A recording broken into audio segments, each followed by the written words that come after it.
Hello everybody, welcome back to my movie review series. Today we'll be discussing the Shawshank Redemption. Kind of left out the redemption on the title. But found another classic, obviously a very well known movie, but you know how we do it. I will give you my overall impressions and grade after reading logistics about the movie from Google. Past that, if you've not seen the movie, would like to, based or not based on my recommendation, you're going to shut off the video because there will be spoiler alerts. We're discussing the plot synopsis and any character development, and any similar movies and major themes. So The Shawshank Redemption was released in 1994. It is rated R. It is a drama/crime movie. It has a runtime of 2 hours and 22 minutes. You can watch it for free right now on Tubi. That's what I did. But I think it's like leaving it or expiring on there in 5 days. But another movie that's all on the TV all the time, or on just like regular cable.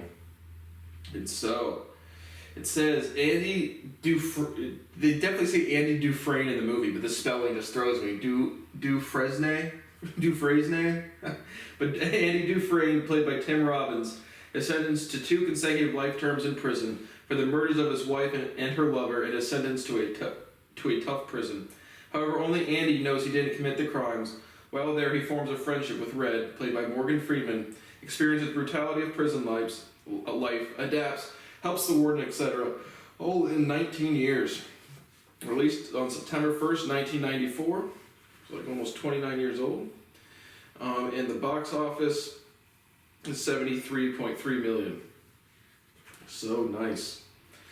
It says 95% liked it on Google, 4.5 out of 5 on Goodreads, 91% on Rotten Tomatoes, and 9.3 out of 10 on IMDb. So it looks like the highest ranking movie across all of the ranking sites. Overall, what did I think? Yeah, I thought this was a really strong one. Seen it several times, but definitely on the first time going through. Good crime drama. I thought the tone is very well done throughout. I thought the characterizations were really strong. I thought the plot development was really intriguing and engaging. So overall, I'm going to give this one a solid A. Definitely recommend this one if you've not seen it. Very good, way different than like a modern crime kind of show. We just had a good prison break, good friendships, good characterizations, and interesting plot development. So I definitely recommend this one if you've not seen it. Obviously a very widely popular movie. So if you've not seen it and would like to, shut off the video now. There will be spoiler alerts. Movie opens up. Andy is sitting in his car, loading a .38, drinking some whiskey, about to go shoot his wife and her lover. His wife is cheating on him, and decides not to. So the next scene you get is him in court being tried for the murders of his wife and her lover. And he's a very soft-spoken kind of guy. And he's like, I did go there, I did have a gun, I was drinking, I was thinking about what to do, but then I decided to, I was starting to sober up, so I went home, and then I don't know how they ended up dead.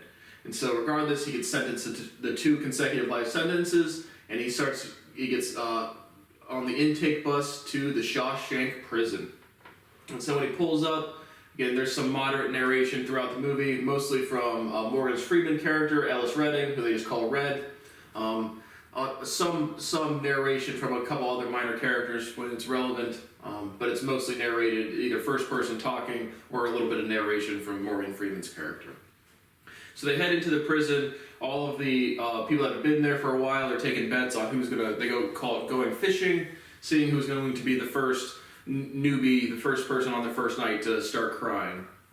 And so they do some betting, and Red's thing is like he can get stuff, he smuggles stuff into the prison, he's got a little system, so he's kind of the guy that can get contraband or basically anything you want. And so they bet on who's going to cry. They go through this intake process where they get stripped down naked and get thrown some sort of powder to like neutralize something on them, maybe diseases or whatever. I guess the setting is in this movie is like, this one again, it's over 19 years, but I think it starts off in like the late 40s goes to like the early 60s, I believe, somewhere in that kind of range, and somewhere in the United States.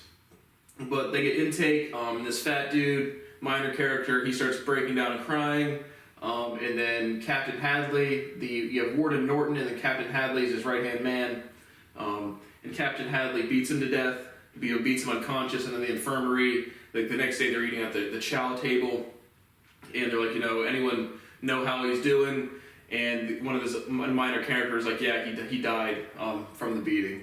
And so Captain Hadley beats a guy to death right off the bat, Andy starts getting, starts interacting with people. He gets chased by I forget what they call them, the fairies, but just the sodomizers, some homosexual dudes who just go around raping people or beating people. And so Andy, there's a couple scenes there where, Red is narrating. He's like, they took a liking to Andy because he was playing tough to get in the showers. So he fought him off as best they could, but he didn't always get away with it. So directly stated, but there's no scenes of him getting raped or anything. But that's what's going on with Andy. You kind of meet some of the major characters that are criminals, or that aren't Andy, because he's innocent. But Red is in there for murder. He killed somebody who was 19. You have Haywood, who is kind of just a regular there. Tommy comes later. Brooks is the old guy, kind of does the book delivery to different things. Boggs and Floyd, kind of like the major characters that are big enough to have a name. And so I'm gonna miss a bunch of scenes, but regardless, they're in there. The first thing Andy kind of does is have to fight off these dudes. He's having a tough go about it. I don't know, I think it's like the first 2 years or whatever. Then it all changed when they get some outdoor work detail. And so Redding is able to, pay off some guards. They have some outdoor work detail where they can spread tar on top of a roof or something. And so it's just work they wanted to get. And so Ellis is able to pay off the guards to get his group in there, and he is now friendly with Andy. And Andy had also asked Ellis to get a rock pick, and so he smuggles that in for Andy, and they become friends. 2 years go by, now they get this outdoor work detail. And so while they're working, Captain Hadley, his brother died, or someone in his family died, and he got left an inheritance of $35,000. And the prisoners are working, and the guards are talking. And Andy was a big shot banker before he got sentenced. And so he approaches Captain Hadley. Hadley's he's about to have an accident, takes him over to the side of the building that they're on, because he starts talking about Captain Hadley's wife. And Andy's like, no, if you give a one-time gift to your wife, the IRS can't touch the money at all, so you can keep all of it as long as you don't think your wife's going to steal from you. And so Captain Hadley lets him go, and Andy's like, the only thing I'll charge for that is 3 beers apiece for my co-workers. And so they all get to relax and have some beers on the roof after Andy helps out Captain Hadley with his tax return, or just taxes, I guess. But regardless, he starts lining up. He does a bunch of things during tax season. Now all the guards are coming up to do his W-2s or whatever. And at the same time, he is writing constantly to the Board of Education, basically trying to get some funding approved to build a library, to get some more books in the library they have. So he starts writing to them once a week. Once he gets the rock pick from Red, he starts carving his name in Andy, and then you can see him start to be able to pick away at the wall. And so, regardless, he starts polishing some rocks. He also wants to make a chessboard, and that's what's kind of going on. And so he keeps writing. There's not much happening coming back to him from the Board of Education.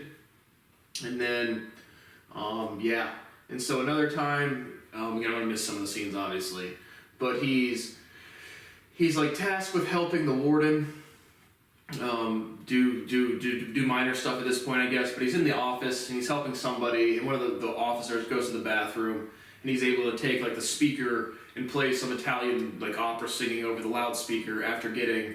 I think this is after. So after a while of writing to the Board of Education, they approve his stuff, and he gets a bunch of books and $200, and the Board of Education is we consider this issue resolved. And so he kind of locks himself in the front office and starts playing one of his vinyl records that he gets in the shipment. And so he gets put in the hole for 2 weeks for that, but he gets back out and has back at the chow table with the boys, and says it's the easiest time he's ever done. And so super excited again just to give him some sense of humanity of hearing some music or drinking some beers on the roof, stuff like that. And so what happens next? I don't know. I think okay, so Brooks is the old guy. Andy gets kind of assigned to help him with the books, but then Brooks takes Haywood hostage by the neck. They all run in there off the yard, wonder what's happening, and Brooks is basically, his parole got approved, and he's afraid to be able to live on the outside because he's been inside for 50 years. And so he eventually lets Haywood go. Then you get some minor narration from Brooks' character. He gets helped into a halfway house, as well as a job at a grocery store bagging groceries. And he does that for a little bit, and then decides that he doesn't want to live on the outside, and hangs himself in the halfway house after etching Brooks was here in the top of like the panels of the support beams. And so Brooks kills himself, but that's kind of like halfway through the movie. And then the next major kind of thing that happens is you meet Tommy. So another bus of new people come in, and Tommy is there, and so Andy Dufresne, after the vinyl record stunt, he says he's going to write 2 times a week to get full funding or to keep getting more stuff. And so he ends up getting a $500 a year budget along with some other stuff. And so he's able to build a full library for the prisoners and help people get their GEDs. And so you get a new batch of fish, fresh meat, people that have not been to prison, or at least this prison, or at least this time.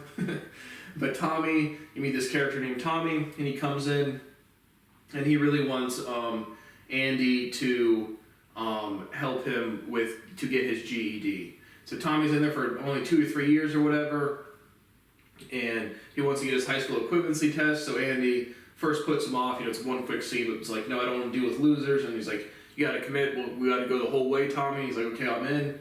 And so they do that. Tommy takes his GED. He crumbles it up. He's like, I did terrible. There's no way I'm going to pass. And Andy takes it out of the trash and mails it anyway. And so when that's happening, Tommy and Ellis have kind of like, or Red have a conversation where Tommy's like, what's Andy in for? And Red's like, for killing his wife and his lover.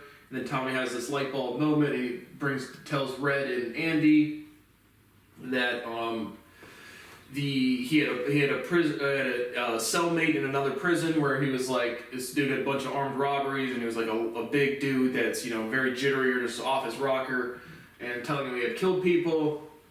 And Tommy's like, yeah, who'd you kill? And he was like, tells the story about how he actually killed Andy's wife and the lover. It was like a robbery job where he worked there and was casing the joint, basically scouting to see what the exits, entrances, safes, stuff like that. And so Andy goes to Captain Warden with that, and Warden's like, basically dismisses him. And at this point, Andy is doing he's doing a bunch of laundering money for Warden Norton. Another couple quick scenes where it's like Warden Norton can use the prisoners as cheap labor so he can underbid all of these contracts and make a bunch of money. So Andy's making Warden Norton a bunch of money, and he's the money guy, the launderer. And so he had invented this fake character with a birth certificate, social security number, all these other things to make him like a legitimate person, but he doesn't actually exist. And so once Andy goes to Warden Norton with that, he throws him in the hole for a month. And then at the same time, Warden Norton asks Tommy, he calls him outside, kind of like close to the gate of the prison, and he's like, hey Tommy, would you really testify in court that this is what happened and blah blah blah? And Tommy's like, definitely. And Warden Norton knows he's so liable with Andy's knowledge of his criminal enterprise. He has Captain Hadley kill Tommy. So Tommy, I guess before he gets killed, he gets his GED results back when Andy is in the hole, and he passes. He gets a C+ average, and then quickly after that, Tommy is killed by Captain Hadley because Warden Norton doesn't want the liability of Andy knowing his enterprise or being out and be able to expose him. And so Andy, after his first month in the hole, Andy's like, I'm done working for you, Warden. And Warden's like, no, nothing changes. And so Andy spends another month in there, and then he gets back out. And so at which point, he approaches Red. He's gotten a picture of these girls. They have a little movie scene where they watch the movie, and they're all excited about this girl that they've watched this same movie 4 times in a month or something. But he gets this poster, and he has this poster, and so the next kind of thing is that he approaches Red in the yard. It's kind of like talking, as Red says, he's kind of talking funny, like Andy's like, if you ever get out, go to this tree and dig up this box, find this stuff, and remember this town, like somewhere in Mexico, blah blah blah. But the point being is the characterization, they're like, and if it's the first time watching the movie, you think he's going to go hang himself or kill himself or something. And so Haywood had gotten Andy 6 feet of rope, and they're all really worried. And so after lights out for that night, Red has another monologue where he's like, I've had a lot of long nights in here. This is probably the longest, because now he's good friends with Andy. And so the morning shows up, and they're doing roll call, and Andy's not there. And so they call over the warden and Captain Hadley, and they look in there, and he's just not there. And so they're all kind of confused as to what happens. Warden Norton gets kind of mad. Like Andy had these rocks that he polished. He starts throwing them all over the place. And he's like, oh, maybe the chick on the poster's in on it too. Throws a rock at the poster, and you can hear it go through and kind of like bounce down the hallway. And so they tear away the poster, and there's this big tunnel that Andy had crawled out of. And so he had used the rock knife or hammer to dig all the way out. Red thought it would take someone 600 years, and Andy did it under 20. But regardless, he had broken into a sewage drain with a bunch of feces and waste, and he had crawled through 500 yards of that grossness to get to freedom. And so, big cop presence coming to looking for Andy, and they only find the rock hammer in his old prison garb. And so, by the time they had noticed he was missing, he had been walking into these banks, and this fake persona that he had conjured up, he had all the right documentations and signatures, so he was able to leave town with about $375,000 of Warden Norton's money. After he cashes out at the bank, he has the bank put in some outgoing mail, which is basically proof to a journal or to the police what Warden Norton is doing. And so you have a big police presence coming to arrest Warden Norton and Captain Hadley. Captain Hadley gets him arrested, and then Warden Norton locks the door and loads a gun, and then decides to shoot himself. So Warden Norton whacks himself, and then the movie kind of resolves with Red's story. And so Red is still in there. He gets another parole meeting. The first time you meet Red, he's in there for a parole meeting, and throughout the movie there's 2 or 3 of these quick scenes, and he keeps getting rejected every time. So this time he goes in there, they ask him, do you feel rehabilitated? He basically says, I don't know what the fuck that means, but just stamp your paper and want to get out of here. And so for whatever reason, that was indicating that he was ready to reintroduce into society. He gets back out, gets the same room that Brooks was in, gets the same type of job that Brooks was in. He had another monologue scene where he asks his boss at the grocery store if he can go to the bathroom, and he's like, in 40 years I've had to ask him to piss every single time, so he can't squeeze a drop without it. And he walks by a store and sees some guns, and more monologue narration, like, maybe I should just break my parole to go back in. And he remembers what Andy told him, and so he goes to this Buxton town, finds this box under this rock that he had put there, and it's basically some money and a note from Andy, and Red is basically going to now go down to Mexico and find Andy, so he does that, and the final scene is them, Red walking on the beach and Andy fixing up the old boat and some friends reuniting. So that is the resolution to the movie. Overall, again, especially the first time watching it, this was very well done for me and for a lot of other people. I mean, I don't know if it won awards, but an extremely popular movie, to say the least. So overall, I thoroughly enjoyed it. Well done, solid A. Definitely recommend this one. So thank you for watching, and I will see you on the next one.